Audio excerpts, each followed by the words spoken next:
Santos Indurain, consejera de Salud, muy buenas noches. Buenas noches. ¿Qué es lo que ha pasado con los datos? Bueno, con el tema de los datos yo quizás querría dar una explicación y hacer una reflexión, ¿no? Y bueno, quizás algo que tenemos que plantear es que esta crisis y esta alerta sanitaria está poniendo a prueba los sistemas no solamente de gestión y atención, sino también de comunicación de la información, ¿no? Y que hay una complejidad a la hora de coordinarnos. Sí que nosotros los datos iniciales que hemos estado mandando, los datos que teníamos de PCR, como comento, eran de pacientes en hospital y de allí eran los fallecidos que eran confirmados que eran en hospital porque eran los que tenían PCR positiva. Luego se han ido haciendo PCRs también en residencias y hemos tenido casos confirmados, y Derechos Sociales también ha ido dando su información, que al principio eran muy parejas, pero luego ya nos hemos dado cuenta que no estábamos integrando esta información.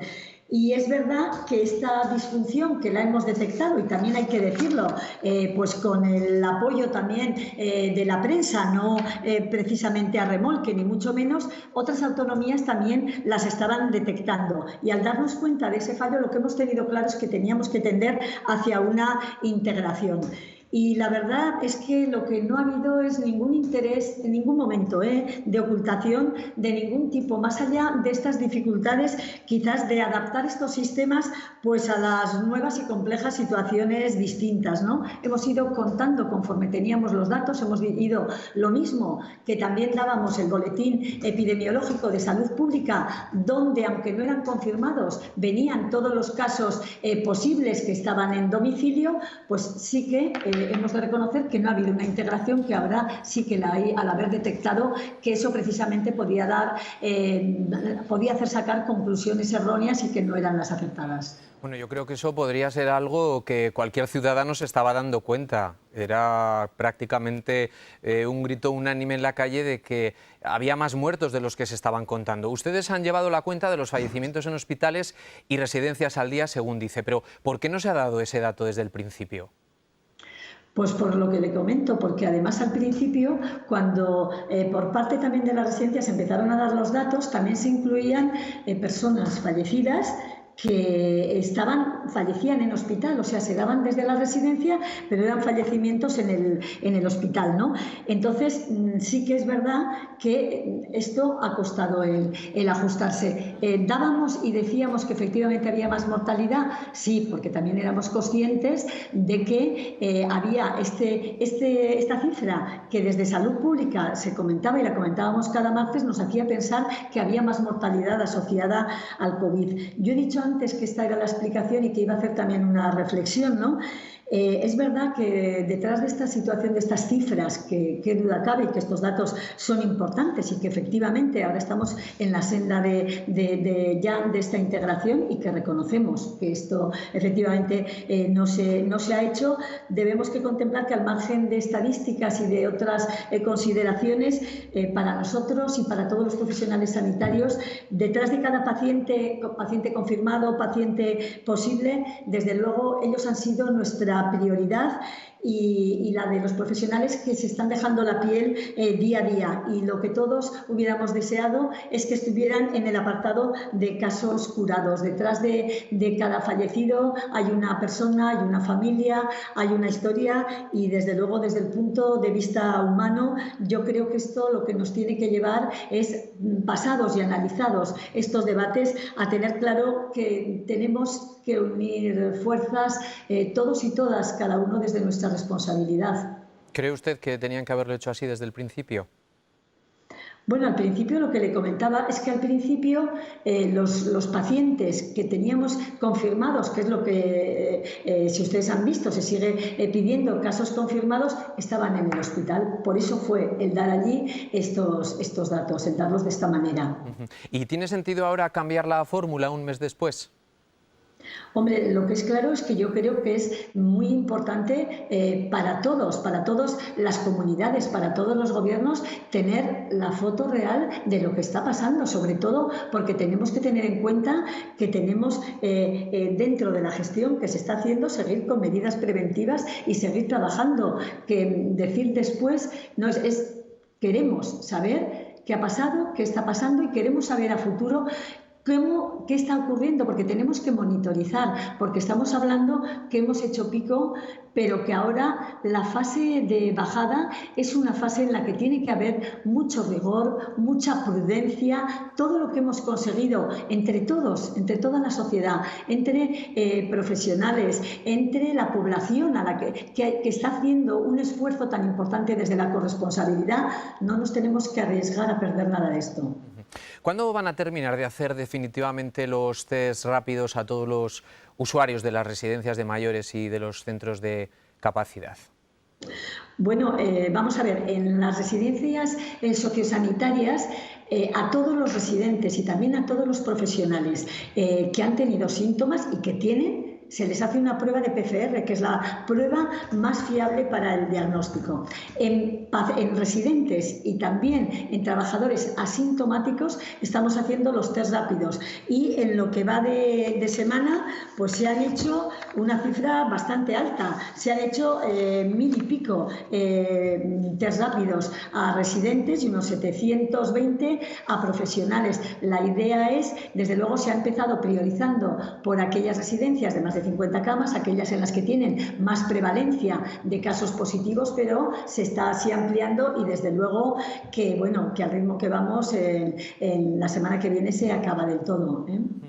Hoy en el Parlamento se ha puesto encima de la mesa uno de los grupos que facultativos de atención primaria estaban hablando de que los test rápidos estaban dando falsos negativos, que estaban dejándolos de hacer porque no se validaban. ¿Se ha cambiado el criterio? Bueno, yo vuelvo a insistir porque esto lo he dicho y lo sigo manteniendo y el Ministerio también, y además desde el principio, que la prueba más fiable para una detección en fase aguda es el PCR. Los test rápidos, que son test serológicos, test de anticuerpos, llamamos test rápidos, pero en realidad son test de anticuerpos. Nosotros los estamos planteando, desde el principio que llegaron los planteamos para urgencias hospitalarias, para que una persona que de normal esperaba 3 o 4 horas para la PCR, haciendo este test de anticuerpos, pues en 15 minutos se le decía, y si era positivo era claro, y si era negativo había que hacer un PCR. En profesionales, como usted me está contando, sí que es verdad que está viendo en profesionales asintomáticos, o sea, sin síntomas, porque vuelvo a insistir que si tienen síntomas, la prueba es una PCR en el circuito que desde el principio ha sido prioritario.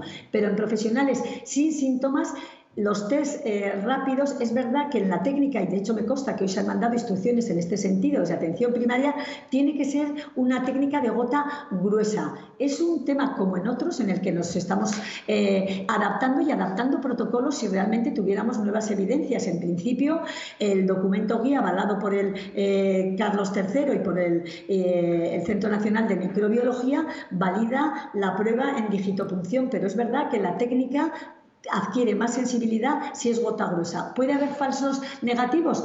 Puede haber. Por eso, el tema del resultado, los algoritmos son distintos según qué prueba salga. Pero vuelvo a comentar, en profesionales sintomáticos, la prueba que pusimos muy pronto, además en Navarra desde el principio, porque ha sido una de nuestras mayores prioridades, es la PCR, tanto para el diagnóstico como para el alta. En asintomáticos, los test de anticuerpos, test rápidos, si nos salen positivos, precisan PCR.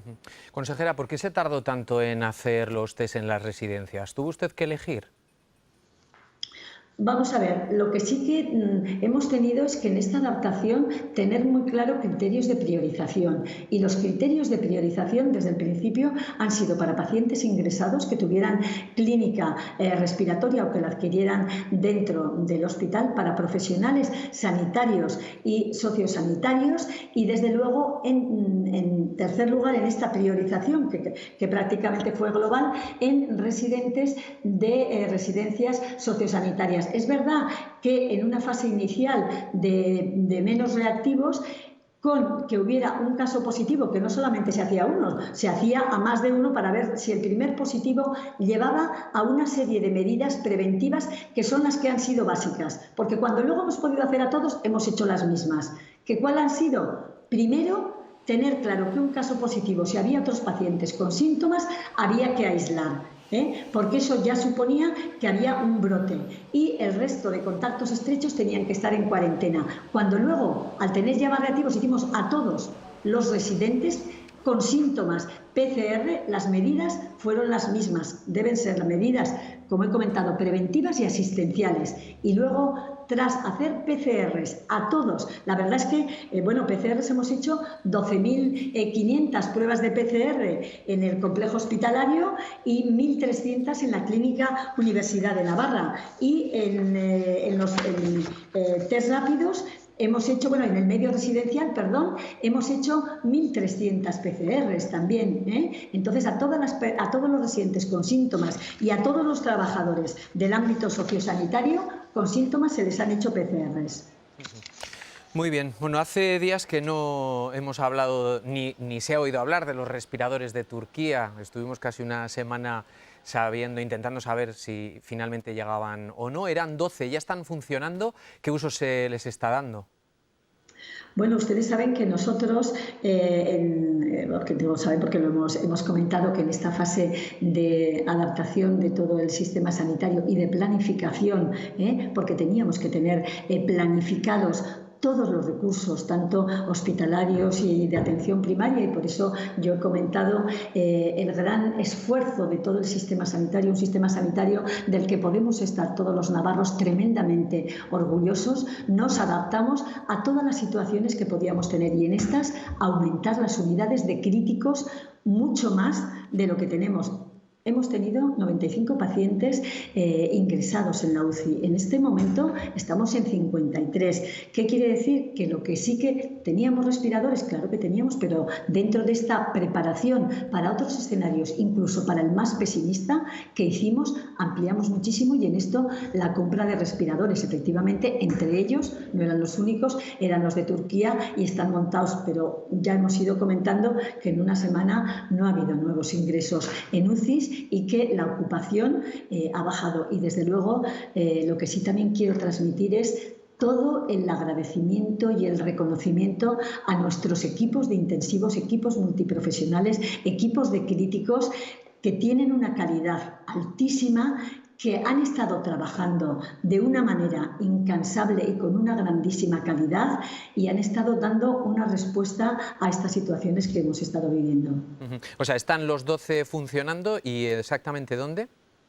No, yo lo que comento es que estos 12 los tenemos y están, pero yo no digo que estén funcionando, porque entre estos 12... Me había preguntado que si estaban ya funcionando. Sí, no, porque no los tenemos. Como tenemos otros respiradores que nos trajeron, pues por ejemplo el Hospital San Juan de Dios no tiene unidad de intensivos, nos trasladó sus respiradores, no quiere decir, eran respiradores preparados y montados para si había que utilizarlos. ¿Y los 300 del concurso a dónde los van a destinar? Bueno, eso está en fase de concurso, como usted está comentando. Son, en los anteriores que usted me comentaba, son perfectamente utilizables. Si los hubiéramos necesitado, los que usted me está comentando están en la fase que están. O sea que ni los 12 ni los 300 en principio se van a utilizar para esta crisis.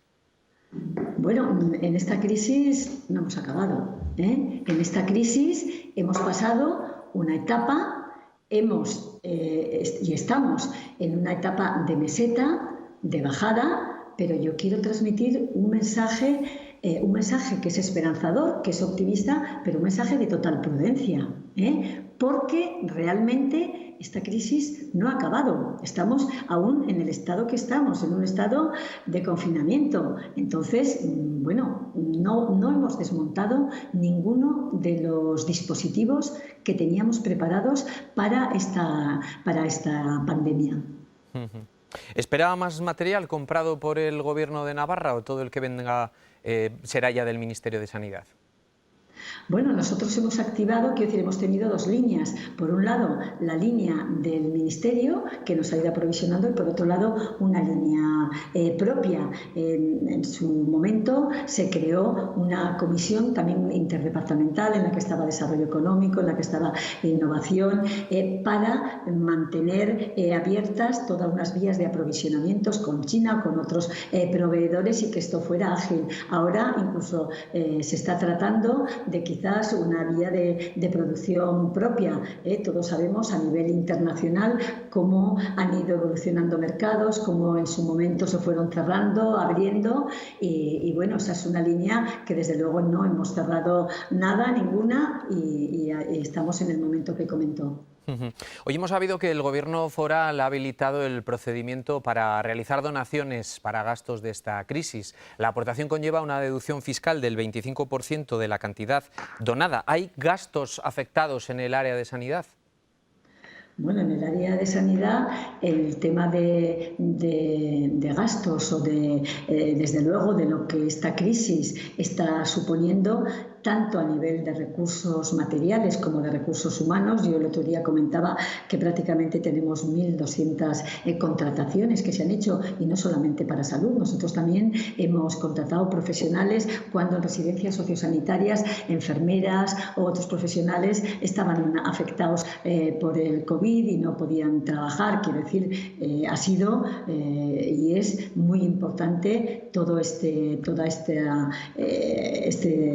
nivel de incremento de gasto, porque lógicamente se ha tenido muy claro desde el Gobierno que lo más importante era la salud y la protección de la salud de los ciudadanos y ciudadanas de Navarra. ¿Y la situación es como para pedir donaciones? Bueno, yo lo que he de comentar es que lo que sé es ofertas de donaciones que nos han llegado, tanto en los momentos más difíciles que hubo de aprovisionamiento, y es de destacar. Mire, hay una cosa que a veces siempre que me quedo, siempre pienso que hay alguien que no le doy las gracias, ¿no? Desde profesionales, que aunque hablo mucho de equipos multiprofesionales, desde la sociedad, la solidaridad que ha habido. Saldremos, el día me preguntaban, ¿cómo vamos a salir de esta crisis como sociedad? Pues saldremos distintos seguro, pero también de esta crisis hay situaciones de solidaridad que como sociedad nos están enriqueciendo y yo creo que nos harán salir más fuertes. Y en este aspecto, la solidaridad que ha habido, tanto de empresas, de asociaciones, de ciudadanos, ofertas también, en el sentido de ofertas me refiero a decir, oye, una donación, cómo se canaliza, He de reconocer que a todos los niveles, unos más grande, otros más pequeño, pero eso refleja un tipo de sociedad con unos valores importantes. Hoy hemos visto parcialmente abierto el mercadillo de Cizurmayor. ¿Qué opina usted al respecto? ¿Le preocupa o está controlado este tipo de espacios? ¿Podríamos llegar a ver abierto el mercadillo, por ejemplo, de Landaven? Bueno, yo creo que esto se regula donde se tiene que regular y en el departamento que se regula. Hay una cuestión que es muy importante. Todas las medidas que se han tomado, que han demostrado que han dado contención a la expansión del virus, por ejemplo, medidas de la distancia social, las medidas de higiene como lavado de manos. Estas medidas son unas medidas que las vamos a tener que seguir manteniendo por mucho tiempo. Entonces, cualquier medida nueva, efectivamente, va a ser progresiva, va a ser controlada y va a ser atendiendo a unas recomendaciones que siguen estando en vigor y que son muy importantes y que no se nos deben olvidar. Muy bien, consejera, pues muchísimas gracias por su tiempo. Nos hemos quedado con algunas dudas. Vamos a seguir hablando de los respiradores porque no nos ha quedado muy claro, pero agradecemos su trabajo en esta crisis que esperamos y deseamos se acorte lo antes posible. Muchas gracias. Muchas gracias a ustedes y buenas tardes. Buenas tardes. Sí, porque